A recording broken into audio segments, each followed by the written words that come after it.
Hey everyone, this is Tyler from Shirt of Shames flying solo for your breakdown of UFC Johnson versus Borg.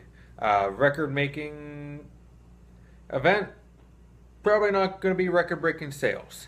Because I forgot that this event was happening. I think everyone's forgetting this event is happening. It's actually a pretty stacked card once you look into it, even just a little bit. Uh, but UFC is not promoting this one at all. It's kind of their screw you event to make sure, like, you know what?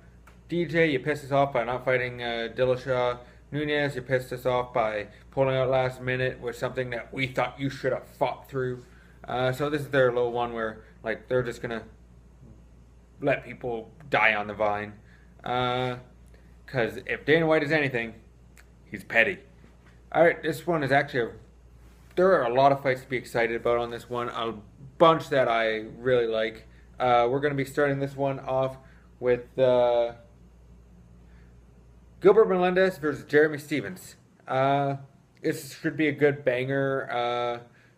Gilbert Melendez dropping down to 145 for the first time. We'll have to see how he deals with the weight.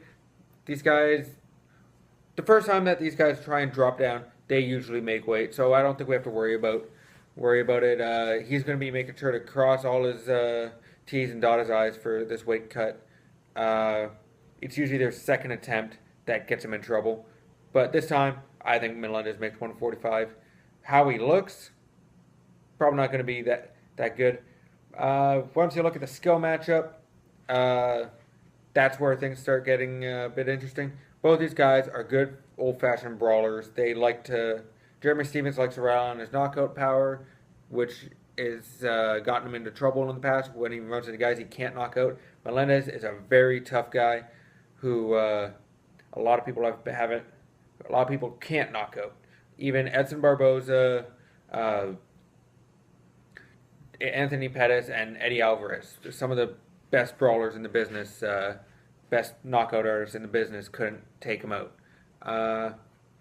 I think that this is going to be a good fight.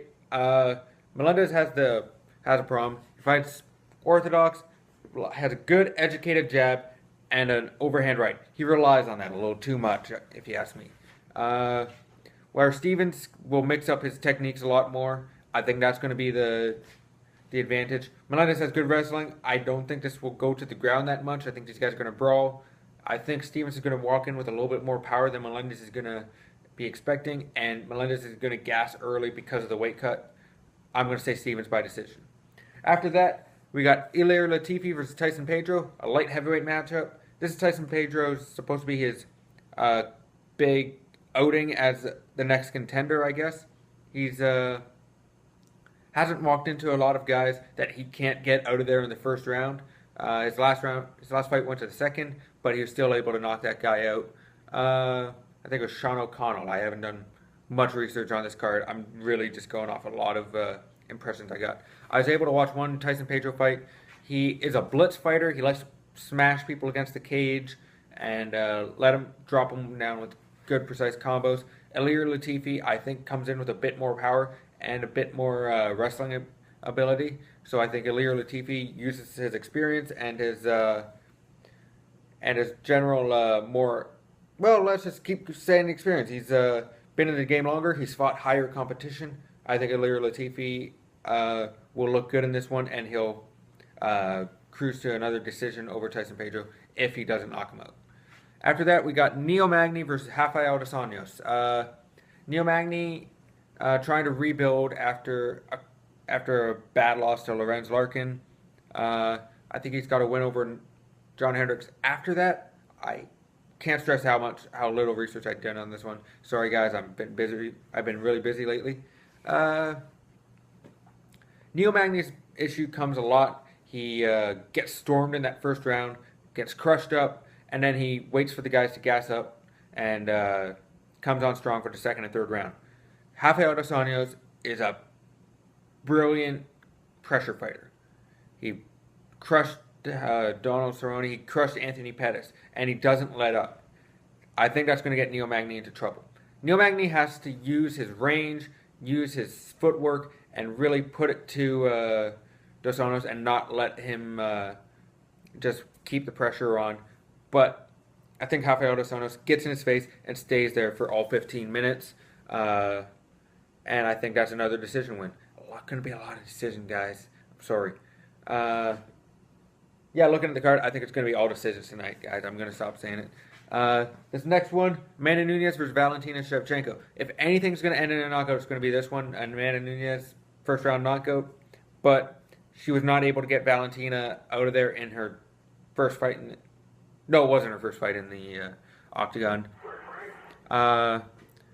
We are going to be looking at Amanda Nunes trying to blitz Shevchenko and get her out early, but I think Shevchenko weathers that storm and takes Nunes into the later rounds.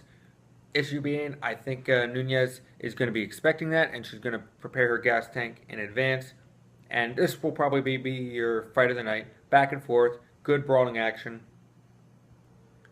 I think that Nunes does enough damage early to secure enough rounds to get the decision victory. Then finally, our record-breaking match of the night, Demetrious Johnson versus Ray Borg. Demetrious Johnson. It's Demetrious Johnson. Ray Borg is Ray Borg.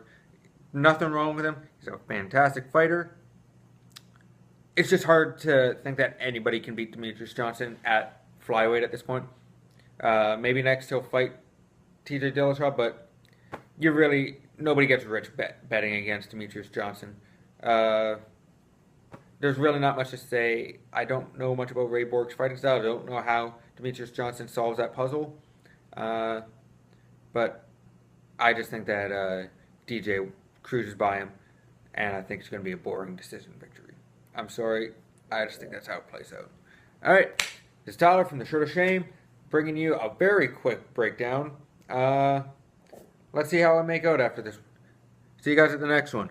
I think it's a better card, actually. Ooh, it's going to be an exciting card. I can't remember who it is, but I am pretty sure it's going to be a banger. See ya.